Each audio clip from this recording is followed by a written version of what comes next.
Bonjour, toi qui m'écoutes. Pour le 28 avril, la méditation s'intitule « Du pain pour tous ».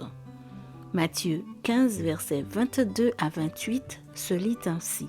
« Et voici, une femme cananéenne lui cria « Seigneur, fils de David, ma fille est cruellement tourmentée par le démon. » Il lui répondit « Il n'est pas bien de prendre le pain des enfants et de le jeter aux petits chiens. »« Oui, Seigneur, dit-elle, mais les petits chiens mangent les miettes qui tombent de la table de leur maître. » Alors Jésus lui dit, « Femme, ta foi est grande, qu'il te soit fait comme tu veux. » Et à l'heure même, sa fille fut guérie.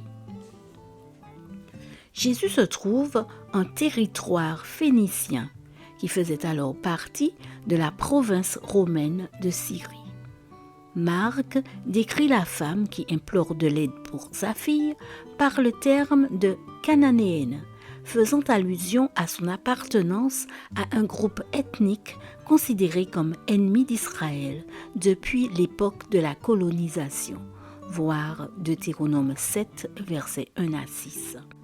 L'insulte courante de « chien » pour désigner les descendants des païens est si forte que Jésus ne peut que l'adoucir en utilisant le diminutif humoristique de « petit chien », un terme désignant les animaux de compagnie enjoués qui jouissent des faveurs de toute la famille.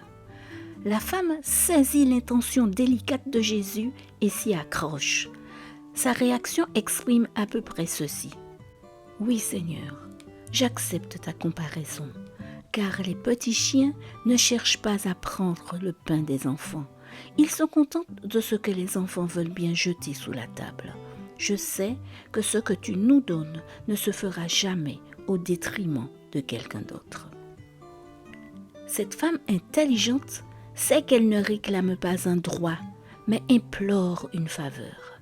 Le peu qu'elle sait de Jésus lui permet d'oser lui demander ce qu'elle désire le plus au monde, la délivrance du mal qui tourmente sa petite fille. Et Jésus accède à sa demande d'intercession et guérit l'enfant sur le champ. Pour Jésus, la foi de cette femme est admirable, car elle s'adresse à Dieu en toute humilité, confiante en son amour infini et cherchant le bien de tous.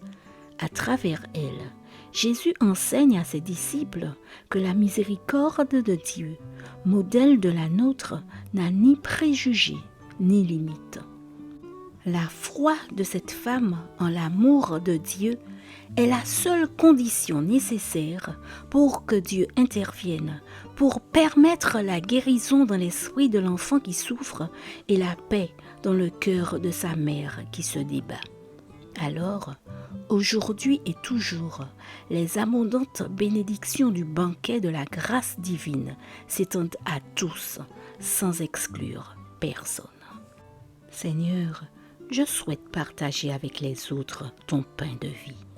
Aide-moi à ne pas mépriser ou discriminer qui que ce soit. Amen. Bonne journée sous le regard de Dieu.